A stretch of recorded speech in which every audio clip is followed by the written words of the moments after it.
This story takes place 4 years ago, and it still haunts me to this day. It was Christmas night, and my family was driving home from this fancy restaurant.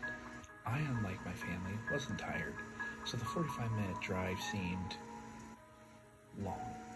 On top of that, my little sister was constantly moaning about how her friend didn't get her anything for Christmas. After about 20 minutes of driving, my dad stopped at a gas station to get some cigarettes, and my sister, brother, and mother all got out to pee. I stayed in the car as I had already gone before we left. Once they all left, I decided to play a few games on my phone. I looked at the car clock and saw that 10 minutes had passed, so I immediately wondered what was taking them so long. As soon as I peered out the car window, I saw a man staring at our car. The man startled me, as I didn't know how long he had been watching. What made it even more unnerving is that he had a plain, blank face. No expression was shown. It was hard to make out any features as it was pretty dark, and he wasn't standing in an illuminated part of the station. He was about 5'9" and looked to be middle-aged. Once he saw me notice him, he started walking towards the car, and I'd be lying to you if I said I wasn't scared. Luckily, my dad came back with the rest of the family just as the man took a couple steps. My dad apologized and told me he had been in an argument with the cashier. I didn't care. I was just glad that my dad was with me. I took another glance at the man outside, and he was still staring, but this time he had an annoyed look on his face. We drove off, and for the rest of the car ride, I couldn't stop thinking about that man. This wouldn't have been too bad if it had ended there, but it didn't. Later that night, I was watching YouTube while everyone else was asleep. Luckily for me, a storm was raging over us. I enjoy storms. It makes me cozy as I'm laying in bed. So I put my phone down and enjoyed the ambience. That didn't last for long as I heard something smash into the window behind me. I lurched forward and nearly fell out of the bed. I thought a bird had just smashed into my window.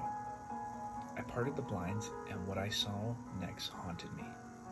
I saw a man standing out by my parents' car, looking up at my room.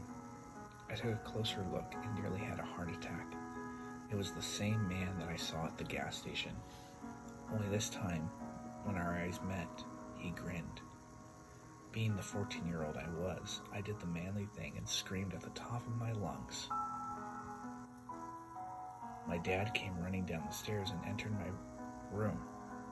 "Why the hell are you screaming?" he said. I told him about the man and I explained everything that happened. My dad grabbed a baseball bat and told me to call the police.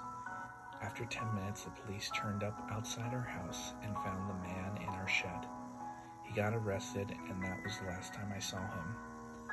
The next day, my dad inspected the house. We found the handle on our back door had been damaged, but not completely broken.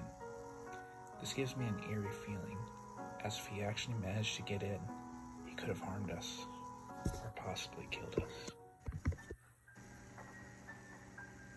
This is my first post, and first ever day on Reddit, so please bear with me.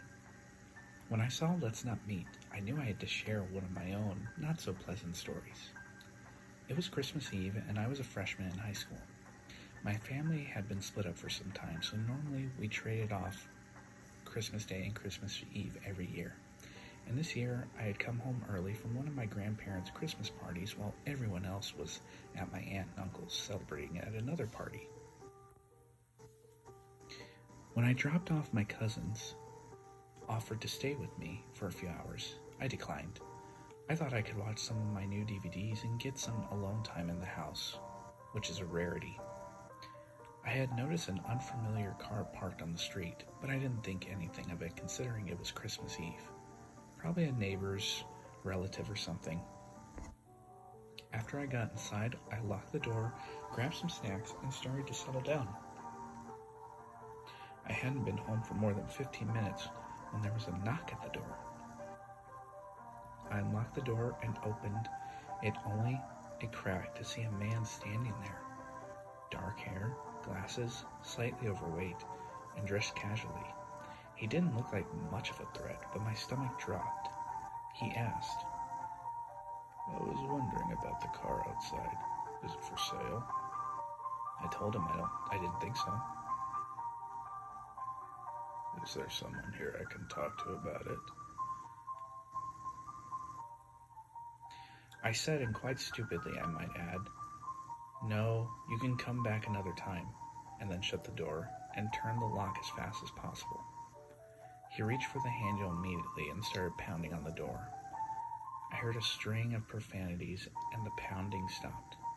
Terrified, I was crawling on the floor to the phone, hoping he wouldn't be able to see me through one of the windows. Then I heard the noises. Our house had an open garage door, and it led through the laundry room, where the door lock was broken and no one had bothered to fix it. Just then I heard a man yell, and I saw the man through the window run to his car and drive off.